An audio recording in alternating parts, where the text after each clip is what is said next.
Hello there, it's Enomfon here, and we are just about to hit this series, Relationships in View.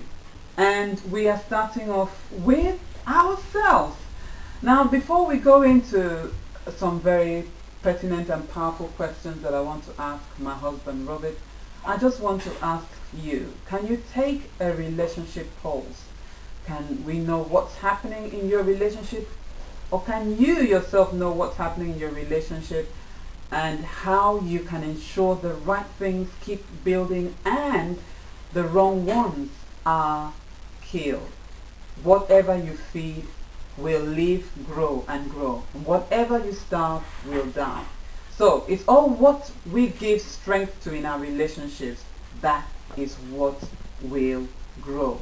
So today we want to go into an interview with Robert, my husband, and it's very powerful. You want to stay on and listen to the questions and the answers from the experts. Let's see if they are experts. Well, they've been 20 years in marriage. I'm talking about myself, Enomfon, and my husband Robert, and you want to hear what is it that makes their relationship tick.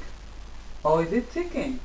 Alright, so I'll ask the first question to my husband Robert and let's see what he answers on how is your relationship and what keeps it ticking. Hello, Robert. Hello. Well, I call him sweetheart, so this is an interview. So, hello, sweetheart. Hi, baby. How you doing? I'm great. So, how are you today? I'm sure you're ready to...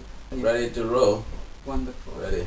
Alright, so honey, what is it that has kept your own relationship strong for these 20 years? I mean, we started off in 1991 and I was that gangly girl, just barely over my 20s and starry-eyed, as they say, having fallen in love with her Prince Charming. Alright, let's hear from him if that's really what happened. So what kept and what is keeping your relationship on for these years?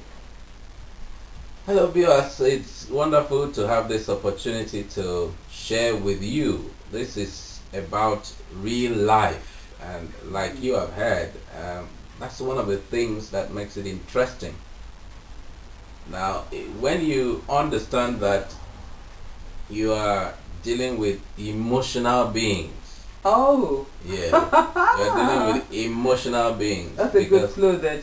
That's what we are as human beings, and I've observed across the board. It doesn't matter the race, doesn't matter whether you're an Asian, you're from the United Kingdom or wherever you're from. Wherever I've observed Iceland, that's right. Or the hot desert. Yeah, we are 100% emotional beings. Absolutely. So, like you have heard, sweetheart, little things like that, sweetheart, and you feel hearing that. I feel good about it. I feel good about it, and number 2 clue. Yeah, and the other side you want to look at is that even though we started without having the kind of organized marriage education that we are offering today, or without having relationship coaching like the ones we are offering today, but we had a lot of things in common, which in looking back today, those are the things that are still functioning. And as we go on, I believe that I'll have a chance to share these things with us. But it is true that the emotional aspect has to be well handled, well managed, till it is set at a default mode that serves the partners. I believe that majorly, whether you want to look at it as a spiritual person or a traditionalist, whatever is your background, eventually the emotions are not well taken care of. Everything begins to become confusing and the people in it lose interest. I'm sure you can agree with that. We are all emotional beings And more so the women, you know, we are more emotional than the man. We are more into feelings, you know, how did it feel like, the details, the aspects of life that the man, because they are wired differently. So you can't blame them, can you? But you see, what I'm pointing out here is the woman is more emotional than the man. And my husband did mention a very salient point there. And he did say how to manage those emotions has been his key very strongly why our marriage has been on for 20 years. And I'm sure you're asking me if he's saying the truth. He sure is saying the truth. Now, obviously, I did put on Facebook a few days ago, just 2 days ago, that I was angry with you 2 days ago over something that happened, and we were supposed to do a recording. We couldn't do it because he couldn't plug the camera.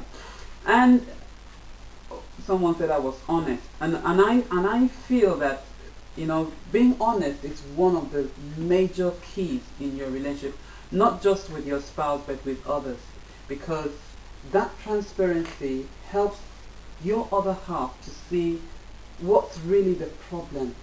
And that brings us to the issue of communication. How well can we communicate to expose our feelings, to expose what is going on inside of us, the other person understanding and then empathizing with how we feel, and on that note we're on the same wavelength, and then we can go back and forth on that ground until we reach the point of where we can resolve that issue or conflict, whatever it is, amicably, like civilized human beings. And I think that is one of the problems many face in relationships. We, with our emotions, when we are angry, it colors the emotions. When we are fearful, we are coloring the emotions. When we are in different modes, you know, different negative states, worry, stress, whatever it is, our emotions are being colored. And if my spouse is talking to me at that time, he's not going to get right into me because there's a barricade. And you know what I'm talking about. So I'm going to ask my husband right at this point, very personally. So listen on, it's about me now. So you want to listen. Honey, when I was last angry with you, what different things happened and how did we resolve it? Well, the much I remember is, See, they even forget. if I remember well, is that I tried to make it personally, not to make it an issue. Okay. Yeah, because I could observe that you were upset. Okay. So I let you have your space. Okay. Yeah, because it's normal to think that you will have a relationship that you will not be upset or offended, or you will not offend the other person. Is not real.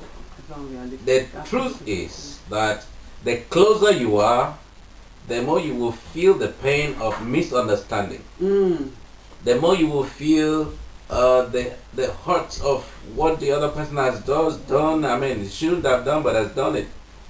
It's to understand that at such time, you have to know how to handle the situation, how to respond to the person, or is that the best time to keep quiet? Is that the best time to talk about it? Is that the time to say, I'm sorry? Okay. That's a miracle word. Absolutely. If I remember well, you did say it. I think I said, I am sorry. I'm telling you, you did say it. You know, he keeps forgetting. So he said, I'm sorry. There you go. So that's a miracle word.